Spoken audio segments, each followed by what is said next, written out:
If you learning from your failures, Right. you should be improving. So you got to learn the lesson so you can move to the next stage. It's like playing a video game.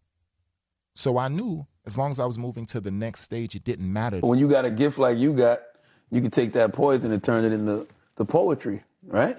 Yeah, you can, but it's still your brain, like your mind. Your mind frame is bad. Like they teach you everything that's good is bad. You understand? Like the environment where we come from is like We put an expiration date on success. I haven't gotten there yet. And being close, how did you turn that into a, man, no, I was in the room, I was there, as opposed to like, man, I'm done. You know what I'm saying? Because sometimes it's easier to just so-called pack it up. Because I failed so many times before. Failure teach you the lesson. Failure tell you the road not to go down. If you learning from your failures, right, you should be improving. There's no way you could be at the same place you was at 10 years ago if you've been learning from your failure. Even if you failed every day, then you ain't learned nothing in a decade. That don't make no sense. Not growing. So I knew I wasn't making the same mistakes. Right. I'd broken the loop. There's like this perpetual loop. There's this loop where we end up making the same mistakes forever and ever and ever. You'll notice you'll probably do some of the same ignorant things you did when you was 12. Yeah. Because you ain't never learned a lesson. So you got to learn the lesson so you can move to the next stage. It's like playing a video game. So I knew as long as I was moving to the next stage, it didn't matter. It's hard to disconnect because we seen you pull up with the exotic cars in the hood still. yeah, I was sick. You know what I mean? It's a mentality. And I say the word sick. It's like I got a homie, right? Right now we go to the Bahamas. I take 6 niggas, but I be with 100 of them. So when us 6 come back, we just had a great time, ball. Now you might got one of them guys that might come to the guy, one of the 6 guys, damn, yo, what y'all was doing out there?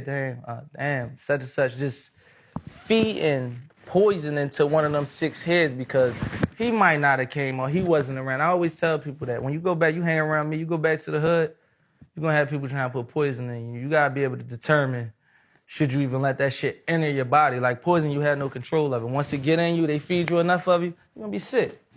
So I always tell people, I be like, you let a nigga tell you about me, we just had the best time of our life. He's sitting in the hood, sick, can't do nothing. If tomorrow I call him and tell him, yo, take his seat on the jet, what you think gonna happen? He gonna switch him right out. And basically, I seen that happen a lot of times, so I use that as a like analogy, basically letting somebody poison you. When you got a gift like you got, you can take that poison and turn it into the poetry, right? Yeah, you can, but it's still your brain, like your mind. Your mind frame is bad. Like they teach you everything that's good is bad. If you wanted to become a cameraman like in the hood, and this like now it's changing because you got social media, niggas will talk so crazy to you because you had aspirations of doing something that they never like.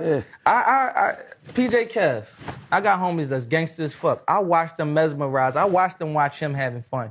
And they wished at some time, they even say it sometimes, damn, I wish it was cool to be like you 10 years ago. But the way we was raised, nothing was cool. It was cool to just go to jail. Yeah, you can't be the nigga going to school. Look at that nigga going to school. Yeah, like if you went far in school, it was like if you went to college, you was labeled as a weirdo where I came from. That was the teachings of where I came from. If you just was smart, you was a weirdo. If you stayed to yourself, you was a weirdo or like a clown to us. But that was our teachings, and we ain't really know any better. They told us everything that was right, it was wrong. Like, people gonna tell you every reason why he ain't in the hood no more. Do you honestly think about, I care about if anybody say I'm in the hood right now? I would hope not. Do you think that? Do you honestly think if that they did a 5-week parade in Philly, Meek Mill don't come to the hood? Do you think I even would say anything on Twitter? Nah, I don't think you would care. Not it at would this be funny. It would literally be funny.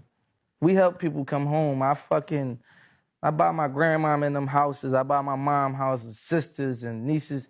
My nephews and nieces see me superhero type shit. You think I care about with some niggas that ain't never, I'm not saying everybody from the hood never achieved nothing, but the people that talk like that are people that really had nothing going on for themselves. Like, why?